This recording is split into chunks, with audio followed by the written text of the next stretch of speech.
Chapter 8. Does God mess up? This is Bildad's response. Bildad from Shua was next to speak. How can you keep talking on like this? You're talking nonsense, and noisy nonsense at that. Does God mess up? Does God Almighty ever get things backward? It's plain that your children sinned against him. Otherwise, why would God have punished them? Here's what you must do, and don't put it off any longer. Get down on your knees before God Almighty. If you're as innocent and upright as you say, it's not too late. He'll come running. He will set everything right again, and he'll reestablish your fortunes, your fortuities. Even though you're not much right now, you'll end up better than ever. To hang your life from one thin thread. Put the questions to our ancestors. Study what they learned from their ancestors. We are newcomers at this with a lot to learn and not too long to learn it. So why not let the ancients teach you and tell you what's what? To instruct you in what they knew from experience. Can mighty pine trees grow tall without soil? Can luscious tomatoes flourish without water? Blossoming flowers look great before they're cut or picked, but without soil or water, they wither more quickly than grass. That's what happens to all who forget God. All of their hopes come to nothing.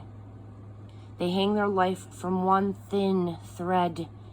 They hitch their fate to a spider web. One jiggle and the thread breaks. One jab and the web collapses. Or they're like weeds springing up in the sunshine, invading the garden, spreading everywhere, overtaking the flowers, getting a foothold even in the rocks. But when the gardener rips them out by the roots, the garden doesn't miss them one bit. The sooner the godless are gone, the better. Then good plants can grow in their place.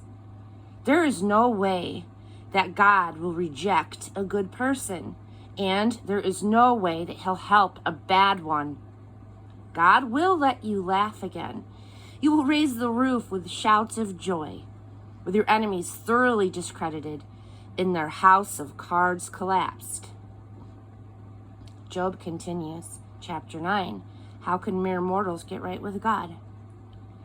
Job continued by saying, so what's new? I know all of this. The question is, how can mere mortals get right with God? If we wanted to bring our case before him, what chance would we have? Not 1 in 1,000. God's wisdom is so deep. God's power is so immense. Who could take him on and come out in one piece? He moves mountains before they know what's happened. He flips them on their heads on a whim. He gives the earth a good shaking up. He rocks it down to its very foundations. He tells the sun, don't shine, and it doesn't. He pulls the blinds on the stars. All by himself, he stretches out to the heavens and strides on the waves of this sea. He designed the Big Dipper in Orion, the Pleiades and the Alpha Centauri. We will never comprehend all of the great things that he does. His miracle surprises can't be counted. Somehow, though, he moves right in front of me and I don't see him. Quietly but surely he's active and I miss it. If he steals you blind, who can stop him? Who's going to say, hey, what are you doing? God doesn't hold back on his anger. Even dragon-bred monsters cringe before him. So how could I ever argue with him? How could I construct a defense that would influence God? Even though I am innocent, I could never prove it. I could only throw myself on the judge's mercy. If I called on God and he himself answered me, then and only then would I believe that he had heard me. As it is, he knocks me about from pillar to post, beating me up, black and blue, for no good reason. He won't even let me catch my breath. He piles bitterness upon bitterness. If it's a question of who's stronger, he wins, hands down. If it's a question of justice, who will serve him the subpoena? Even though innocent, anything I say incriminates me. Blameless as I am, my defense just makes me sound worse. If God's not responsible, who is? Believe me, I am blameless. I don't understand what's going on. I hate my life. Since either way it ends up the same, I can only conclude that God destroys the good right along with the bad. When calamity hits and brings sudden death, he folds his arms aloof from the despair of the innocent. He lets the wicked take over running the world. He installs judges who can't tell right from wrong. If he's not responsible, who is? My time is short. What's left of my life races off, too fast for me to even glimpse the good.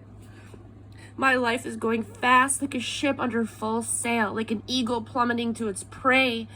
Even if I say I'll put all of this behind me, I'll look on the bright side and force a smile.